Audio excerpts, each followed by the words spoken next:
గత 5 ఏళ్లలో దొరికిందే ఛాన్స్ అంటూ వైసీపీ నేతలు అందిన కాడికి దూచేశారు. కూటమి సర్కార్ ఏర్పాటుతో ఫ్యాన్ పార్టీ నేతల అవినీతి బాగోతం ఒక్కొక్కటిగా బయటపడుతుంది. ఏపీ రాజకీయాల్లో సంచలనంగా మారిన రేషన్ బియ్యం స్కామ్ ను ప్రభుత్వం సీరియస్ గా తీసుకుంది. ఈ స్కామ్ లో కాకినాడ సిటీ వైసీపీ మాజీ ఎమ్మెల్యే ద్వారంపూడి చంద్రశేఖర్ రెడ్డికి ఉచ్చు బిగుస్తోంది. ఎన్నికల ప్రచార సమయంలో ద్వారంపూడి అవినీతి అక్రమాల అంతు చూస్తామన్న జనసేనాని ఆ దిశగా యాక్షన్ ప్లాన్ స్టార్ట్ చేసేశారు.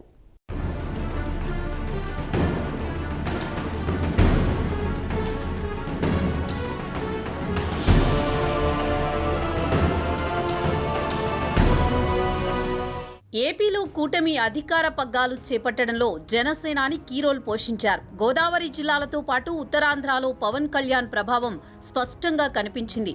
జనసేన సత్తాని అంచనా వేయలేకపోయిన వైసీపీ నేతలు అసలు పిఠాపురంలోనే పవన్ ని ఓడిస్తామని సవాళ్లు విసిరారు. ముఖ్యంగా ద్వారంపూడి చంద్రశేఖర్ రెడ్డి తాను పోటీ చేసిన కాకినాడ సిటీ కంటే పిఠాపురంకి ఎక్కువ టైం కేటాయించి పావులు కదిపారు.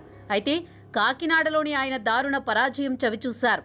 ఎన్నికల ప్రచారంలో ద్వారంపూడి కాకినాడ కేంద్రంగా కొనసాగించిన అక్రమాలపై పవన్ తీవ్ర స్థాయిలో ధ్వజమెత్తారు.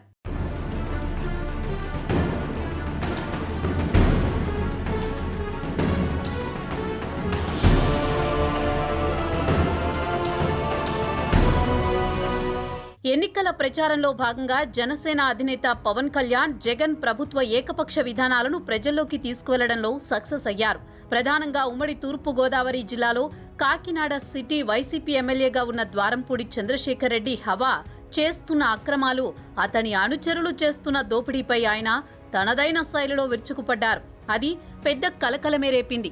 దాంతో పవన్ ని టార్గెట్ చేసిన వైసీపీ పిఠాపురంలో ఆయన్ని ఓడించడానికి సర్వశక్తులు ఒడ్డింది. ఇందులో భాగంగా కాపులను జనసేనకు దూరంగా చేయాలనే ఆలోచనతో ముద్రగడను తెరపైకి తీసుకువచ్చి పార్టీలోకి ఆహ్వానించి వైసీపీ కండువా వేసి ముద్రగడతో పవన్ ని టార్గెట్ చేయించారు. ఇక ద్వారంపూడి అయితే పవర్ స్టార్ పై సినీ స్టైల్లోని ఛాలెంజ్లు విసిరారు. పవన్ ని అసెంబ్లీ గేటు కూడా తాకనివ్వనని ఓపెన్ స్టేట్మెంట్ ఇచ్చారు. దాంతో అప్పట్లో అందరిలో ఒకంత గందరగోళం కనిపించింది.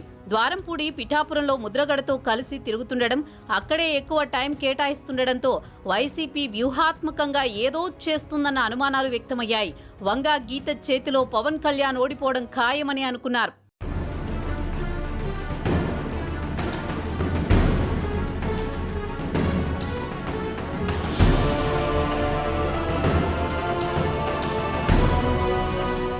ఎన్నికల్లో ఘన విజయం సాధించిన కూటమి ప్రభుత్వం ఎక్కడా కూడా కక్ష సాధింపు ధోరణి చర్యలు ఉండవని చెప్తూనే అవినీతికి పాల్పడిన వారిని విడిచిపెట్టే ప్రసక్తే లేదని హెచ్చరించింది.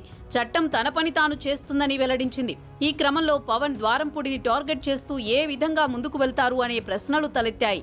తూర్పు గోదావరి జిల్లాలో 19 మంది వైసీపీ ఎమ్మెల్యేలు అభ్యర్థులకు ఎలక్షన్ ఫండ్ ద్వారంపూడి చంద్రశేఖర్ సమకూర్చినట్లు ఆరోపణలొచ్చాయి.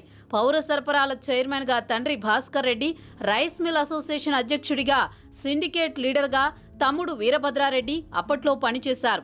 దాంతో ఇటు అనంతపురం నుంచి అటు శ్రీకాకుళం వరకు పీడీఎస్ రైస్ మాఫియా సాగించారని విమర్శలు వెల్లువెత్తాయి.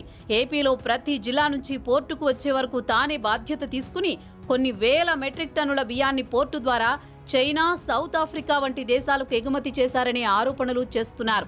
ఆయా దేశాలలో సైతం ద్వారంపూడికి సొంతంగా గొడౌన్లు ఉండడం, అక్రమంగా రవాణా చేసి తరలించిన బియ్యాన్ని ఆ గొడౌన్లలో నిల్వ చేసి వ్యాపార సామ్రాజ్యం విస్తరించారన్న ఆరోపణలున్నాయి.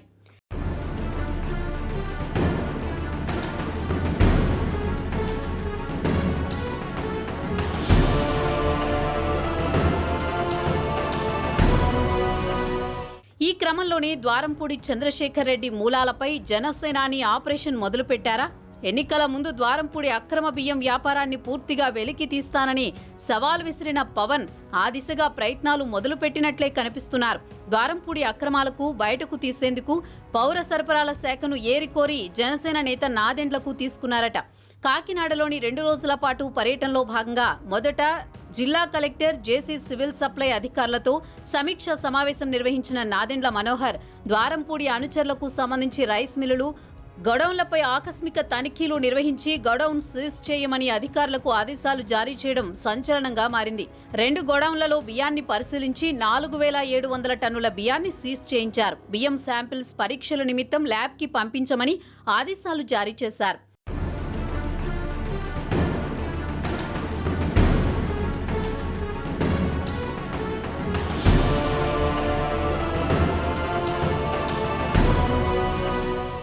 ఇక ఇప్పుడు విదేశాల్లో ద్వారంపూడి బియ్యం లావాదేవీలపై విచారణకు నాదెండ్ల ప్రత్యేక బృందాలను పంపనున్నారని చెప్తున్నారు.